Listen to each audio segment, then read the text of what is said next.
Hello friends, I am Prithviraj Singh and I warmly welcome you to my channel Sai tutorial. आज हम सभी discuss करने वाले हैं एक बहुत ही मेन टॉपिक के बारे में, जो कि है हमारा structure of atom. And we will discuss about our limitations will be of class 9। I suppose to say that this video is for class 9 and if you are interested in knowing structure of atom you can also see this video। और सबसे पहले मैं आपको बता दूं कि अगर ये वीडियो आपको हेल्पफुल लगे तो आप इसे अपने फ्रेंड्स में शेयर कर सकते हैं कि आपके फ्रेंड्स को भी इससे कुछ हेल्प हो। और अगर ये वीडियो आपको पसंद आए तो इसे लाइक सब्सक्राइब इस चैनल को करके ही जाइएगा। तो चलिए गाइस, आज के इस वीडियो को शुरू करते हैं। स्ट्रक्चर ऑफ एटम में सबसे पहले हमें देखना होगा कि एक हम नेचुरल फिनोमिना की बात करते हैं सबसे पहले, उसके बाद हम धीरे धीरे बढ़ेंगे discovery of electron, discovery of proton and discovery of neutron के बारे में। तो आज की वीडियो के लिए इतना काफ़ी रहेगा, क्योंकि अगर मैं और बताऊंगा तो ये वीडियो बहुत लंबा हो जाएगा। और ज़्यादा लंबा वीडियो आपको मतलब जैसे कि हम एक वीडियो में कुछ ही बातों पर चर्चा करें तो वो आइडिया हमारा अच्छे से सिंक इन कर सकता है हमारे ब्रेन में, तो जिससे हम उस बातों को अच्छे से समझ पाएंगे।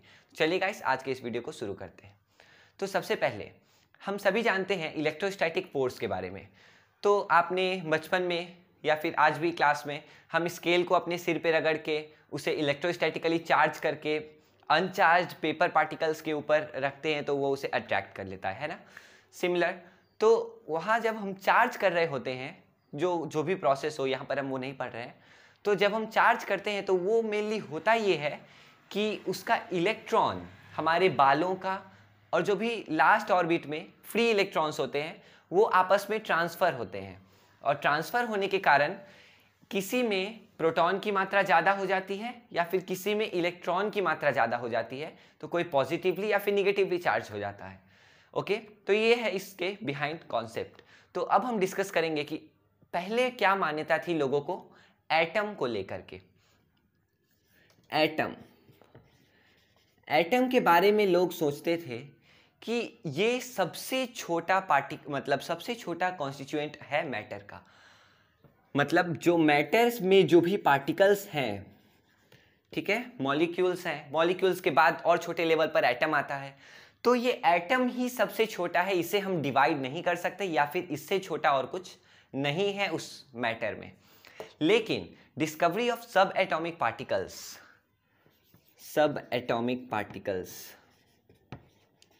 यहाँ हम सब एटॉमिक पार्टिकल्स क्यों कह रहे हैं ये देखिए, क्योंकि हम जिन पार्टिकल्स की बात कर रहे हैं वो एटम के अंदर है, तो एटम से रिलेटेड इसलिए एटॉमिक पार्टिकल्स। और सब मतलब एटम से छोटे, जैसे इंस्पेक्टर होता है उसके नीचे सब इंस्पेक्टर मतलब और कम, तो वैसे ही एटम से भी छोटा सब एटॉमिक पार्टिकल। तो अब हम सबसे पहले बात करेंगे डिस्कवरी ऑफ इलेक्ट्रॉन के बारे में। तो हुआ यूँ था कि जे थॉमसन ने इसको डिस्कवर किया था। मैं इनका नाम भी लिख देता हूँ, where is my wiper. Okay, तो हम बात कर रहे थे इलेक्ट्रॉन की। तो इलेक्ट्रॉन को किसने डिस्कवर किया था? J Thomson. तो इन्होंने क्या बताया और कैसे डिस्कवरी की ये हम जानते हैं। आप एक डिस्चार्ज ट्यूब समझते होंगे, अगर नहीं समझते तो भी कोई बात नहीं। ये एक सिंपल सा ट्यूब है जिसके अंदर हम गैस भर देते हैं, लेकिन एक कंडीशन श्योर है यहाँ पर, ये गैस लो प्रेशर पे होना चाहिए, एक्सट्रीमली लो, वेरी लो। तो लो प्रेशर आप कैसे क्रिएट कर सकते हैं? तो लो प्रेशर क्रिएट करने के लिए अगर आप टेम्परेचर बढ़ा दें तो प्रेशर लो हो सकता है। तो कैसे भी अलग अलग मेथड से उन्होंने इस गैस के प्रेशर को लो किया और इस ट्यूब का नाम है डिस्चार्ज ट्यूब। और हम क्या करने वाले हैं, मतलब उन्होंने जैसा किया था, तो इसके अंदर जो गैस है उसको वेरी हाई इलेक्ट्रिक वोल्टेज से इलेक्ट्रिकल सप्लाई दिया। तो उसके लिए हमें दो टर्मिनल्स चाहिए, एक पॉजिटिव और एक नेगेटिव, है ना। इसीलिए मैंने ये ज्वाइंट किया है यहाँ से। पॉजिटिव टर्मिनल को हम एनोड कहते हैं और इसे हम कैथोड कहते हैं, निगेटिव को। अब देखिए, तो उन्होंने जो गैस रखा था वेरी लो प्रेशर पर, उससे जैसे ही उन्होंने इलेक्ट्रिसिटी सप्लाई दिया वेरी हाई वोल्टेज पर, तो कैथोड से कुछ रेज निकलने लगे, है ना। ओके, तो एक greenish light, okay, greenish light, greenish colour की लाइट पूरे में डिस्चार्ज ट्यूब में भर गई, कैथोड रे से निकल रही थी, मतलब इस टर्मिनल से इस डायरेक्शन में, ओके, ऐसे ऐसे। तो उस पार्टिकल्स में, कैथोड रे के अंदर जो पार्टिकल्स थे उसमें देखा गया कि उस पार्टिकल्स का जो मास और चार्ज है वो, इसके अंदर आप कोई भी गैस भर के दोबारा से वही एक्सपेरिमेंट करें तो भी उसका जो कैथोड रे होगा उसके पार्टिकल्स का मास और चार्ज भी सेम ही होगा जो इस गैस का है। इसका मतलब कि ये इंडिपेंडेंट चीज है, ओके। तो इस कैथोड रे के पार्टिकल का मास और चार्ज हमेशा सेम रहता था, हम गैस बदलेंगे फिर भी। तो ये देखा गया, और इसका जो प्रॉपर्टी था, कैरेक्टरिस्टिक था, तो वो देखा गया कि ये निगेटिवली चार्ज्ड पार्टिकल्स हैं। और एक और बात यहाँ जो नोट की गई थी, मैंने आपको बताया कि ये हर गैस से निकलता है, मतलब हर मैटर से निकल रहा है। यहाँ पर जितने भी गैस आप यहाँ पर पुट करें तो यहाँ देखा गया कि हर मैटर में, कि हर एटम में ये निगेटिवली चार्ज पार्टिकल्स मौजूद होते हैं। तो इनको नाम दिया गया इलेक्ट्रॉन, इलेक्ट्रॉन, ओके। तो इनको नाम दिया गया इलेक्ट्रॉन। और इलेक्ट्रॉन के बाद हम जानेंगे, लेकिन इलेक्ट्रॉन की कुछ प्रॉपर्टीज अभी भी बाकी है। तो मास और चार्ज, जो कि जैसे कि मैंने आपको बताया कि इलेक्ट्रॉन के सबसे मेन प्रॉपर्टीज होते हैं, सारे सब एटॉमिक पार्टिकल्स के सबसे मेन प्रॉपर्टी यही है। और हम यहाँ पर एक ये मैं वाइप कर देता हूँ क्योंकि हमें प्रोटॉन जानने में भी इसको हेल्प मिलेगी। तो मैं सिर्फ ये साइंटिस्ट का नाम, कि दोबारा मुझे डायग्राम ना बनाना पड़े, ओके, और ये मिटा देता हूँ। तो अब हम डिस्कस करेंगे what is the mass and charge of electron, okay. तो यहाँ पर देखिए, मास ऑफ इलेक्ट्रॉन, ये तो आपको याद करना पड़ेगा, उन्हीं साइंटिस्ट ने और बाकी साइंटिस्ट ने भी इसे एक्यूरेटली मेजर किया है। और कुछ बुक्स में आपको अलग अलग वैल्यू मिल सकते हैं, तो आप टेंशन मत लीजिएगा, सारे में अप्रॉक्सीमेट दिया रहता है, आपका सब आंसर सही हो सकता है अगर वो आपके पास कोई प्रूफ हो कि मैंने उस स्टडी मटेरियल से इसे देखा है। 9 × 10⁻⁻28 grams. Is it clear, clearly visible, okay. 9 × 10⁻⁻28 ग्राम। और इसका चार्ज, पहली बात इसके मास पर ही डिस्कशन करते हैं कि इसका मास इतना नेग्लिजिबल है कि आप इसे जीरो भी मान सकते हैं, लगभग जीरो। आप इसे मानिए नहीं तो भी काम चल जाएगा। तो यहाँ पर हम डिस्कस करेंगे चार्ज। अब इसका चार्ज क्या है, 1.6 × 10⁻⁻19 कोलम्ब, ये है इसका चार्ज। और क्योंकि ये निगेटिवली चार्ज पार्टिकल है तो यहाँ पर माइनस, ओके। यहाँ तक क्लियर। एक्चुअली बात ये है कि I am so much sweating because I have switch off the fan so that you will not hear any noise from this room and you will able to see this video clearly and very efficiently। तो यहाँ पर हमने charge के बारे में discuss किया। और एक बात आपको बताऊं कि इलेक्ट्रॉन का जो चार्ज होता है वो सबसे स्मॉलेस्ट चार्ज, अभी तक के एग्जिस्टिंग पार्टिकल्स में सबसे स्मॉलेस्ट चार्ज जो है, निगेटिव चार्ज, वो इलेक्ट्रॉन के पास ही है। तो इस चार्ज को हम 1 यूनिट कहते हैं, 1 यूनिट। निगेटिव चार्ज का 1 यूनिट हम इसे ही कहते हैं। और ये इलेक्ट्रॉन के बाद, इलेक्ट्रॉन इसको पोजेस करता है। तो हमने ये सब डिस्कशंस कर लिए हैं। अब हम डिस्कस करने वाले हैं डिस्कवरी ऑफ प्रोटॉन। तो यहाँ पर भी गोल्डस्टीन का नाम आपने सुना होगा।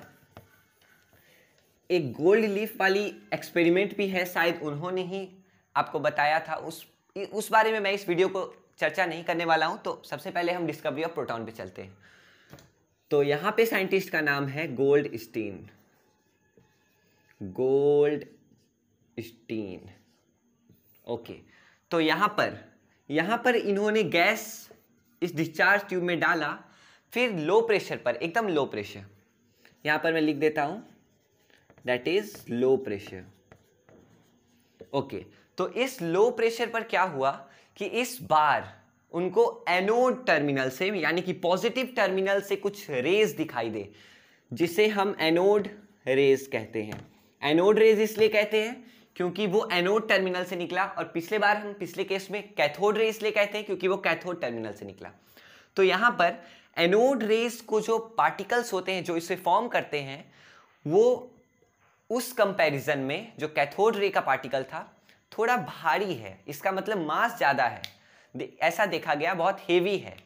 और तो और इस पार्टिकल्स के मास और चार्ज यहाँ पर जो भी गैस आप डालेंगे उसके डिपेंडेंट है, मतलब अलग अलग गैस के ये जो एनोड पार्टिकल्स होंगे वो अलग अलग मास और चार्ज पोजेस कर सकते हैं। इसमें कोई भी आपको हैरान होने वाली बात नहीं है। तो ये हो गई हमारा डिस्कवरी ऑफ प्रोटॉन। अब हम डिस्कस करेंगे about mass and charge of proton. तो इसका चार्ज एकदम एग्जैक्टली इक्वल होता है 1.6 into 10 to the power minus 19 coulomb, but positive. This is the major fact and the difference between the charges of electron and proton. तो ये हो गया हमारा चार्ज। और अगर हम मास की बात करें तो मास इसका थोड़ा सा ज़्यादा है, 1.6 into 10 to the power minus 24 grams। थोड़ा ज़्यादा मतलब इन कंपैरिजन टू इलेक्ट्रॉन। तो इस मास को हम लेते हैं अकाउंट में, इलेक्ट्रॉन की तरह इस मास को निग्लिजिबल नहीं किया जाता है। और ठीक है, ये चार्ज है, एकदम सेम टू सेम मैग्नीट्यूड है, यहाँ पर बस साइन का अंतर है, ये पॉजिटिव है वो निगेटिव है। तो यहाँ भी देखा गया कि जितने भी एग्जिस्टिंग पार्टिकल्स हमें पता चले हैं, अभी तक हमने डिस्कवर किए हैं, उनमें ये जो मैग्नीट्यूड है इस चार्ज का, पॉजिटिवली चार्ज का, वो प्रोटॉन के पास ही है। और प्रोटॉन के पास एक टाइटल है कि प्रोटॉन के पास ही सबसे स्मॉलेस्ट चार्ज है, स्मॉलेस्ट पॉजिटिवली चार्ज। तो इसलिए हम इस मैग्नीट्यूड को स्मॉलेस्ट, मैं यहां लिख देता हूं, स्मॉलेस्ट पॉजिटिव चार्ज। ओके, यहां दिख रहा है। ओके, तो ये जो चार्ज है हम इसे 1 यूनिट ऑफ पॉजिटिव चार्ज भी कहते हैं। जैसे इलेक्ट्रॉन में कहते थे 1 यूनिट ऑफ नेगेटिव चार्ज, यहाँ पर हम 1 यूनिट ऑफ पॉजिटिव चार्ज कहते हैं। अब हम न्यूट्रॉन के बारे में डिस्कस करेंगे और इस वीडियो को आज यहीं पर ख़त्म करेंगे। सो इस वीडियो को अभी तक देखने के लिए धन्यवाद और आगे भी देखते रहिएगा। ओके, तो हियर हम लोग डिस्कशन करेंगे। वैसे डिस्कवरी ऑफ न्यूट्रॉन के बारे में कुछ इस तरह की बातें नहीं है, लेकिन मैं आपको एक सिंपल सा लॉजिक देता हूँ। कार्बन एटम है, ठीक है, उसका एटॉमिक नंबर होता है 6। क्या है इसका एटॉमिक नंबर। और अगर आप एटॉमिक मास देखें तो वो होता है 12U। और नंबर ऑफ प्रोटॉन इलेक्ट्रॉन अब हम डिस्कस करेंगे। यहां पर देखिए एटॉमिक नंबर इतना है, इसका मतलब इसमें प्रोटॉन 6 हैं। और एटम, याद रखिएगा कि कोई भी एटम है वो इलेक्ट्रिकली न्यूट्रल होता है, मतलब उसमें number of positively charge particles और निगेटिवली चार्ज पार्टिकल अगर बराबर हो जाएं तो सब अपने आप को कैंसिल करके एटम को न्यूट्रल कर देते हैं। तो इलेक्ट्रॉन भी होगा इसमें 6। तो इसका मास जो है, एटॉमिक मास, वो होना चाहिए था 6U, क्योंकि हम सिर्फ और सिर्फ प्रोटॉन को जोड़ते हैं, न्यूट्रॉन के मास को तो मैंने आपको बताया वो निग्लिजिबल है, तो इस कारण से 6U होना चाहिए, लेकिन ये गलत है। रियल वैल्यू है 12U, तो वो आधा, दैट मीन्स यहाँ पर एक और सब एटॉमिक पार्टिकल होना चाहिए जो 6 हो, तब जाके इसका मास जो है, एटॉमिक मास, वो 12U हो सकता है। तो इस तरह से जेम्स चैडविक ने प्रॉब्लम का सॉल्यूशन निकाला था। जेम्स चैडविक, और इन्होंने ही बताया कि न्यूट्रॉन भी होता है, ओके, जो कि न्यूट्रल होता है, उसके पास कोई चार्ज नहीं। अब हम न्यूट्रॉन के बारे में जान चुके हैं, तो न्यूट्रॉन के मास और चार्ज के बारे में जान करके इस वीडियो को खत्म करते हैं। तो what is the mass of neutron? जैसा कि मैंने आपको यहाँ दिखाया कि कार्बन एटम में एकदम एग्जैक्ट 6u का इंक्रीजमेंट होना चाहिए था, 12u, तो 6u प्रोटॉन के लिए और 6u न्यूट्रॉन के लिए। तो इसका मतलब इन दोनों का मास जो है वो इक्वल होना चाहिए। Simple logic. तो यहाँ देखिए, मास ऑफ न्यूट्रॉन है 1.6 into 10 to the power -24 gram. Okay guys, और यहाँ पर हम डिस्कस करेंगे चार्ज के बारे में। तो मैंने आपको पहले ही बता दिया है कि न्यूट्रॉन जो है, न्यूट्रॉन के नाम में ही है, देखिए यहाँ पर न्यूट्रॉन से न्यूट्रल। ओके, तो यानी कि ये न्यूट्रल है, ना ही ये पॉजिटिव है ना ही निगेटिव है, ये बीच का रास्ता निकालता है, न्यूट्रल। और आप कह सकते हैं नो चार्ज। जैसे अगर आपको ऑप्शन दिया जाए कि नो चार्ज या फिर कुछ, तो आप नो चार्ज भी कह सकते हैं। तो आज का ये वीडियो हमारा यहीं पर खत्म हुआ। आज बहुत ही गर्मी है, तो आज के वीडियो को यही खत्म करते हैं। पार्ट 1 वैसे हमारा हो गया है। अब अगले वीडियो में पार्ट 2 पर डिस्कशन करेंगे, जिसमें हम देखने वाले हैं बहुत ही interesting aspects of structure and of atom, क्योंकि हम वहां पर देखेंगे अलग अलग साइंटिस्ट्स के स्ट्रक्चर मॉडल ऑफ एटम के बारे में। तो आज के वीडियो को यहीं खत्म करते हैं। अगर आपको ये वीडियो पसंद आया हो तो जरूर हमें सपोर्ट करें। Okay guys, bye.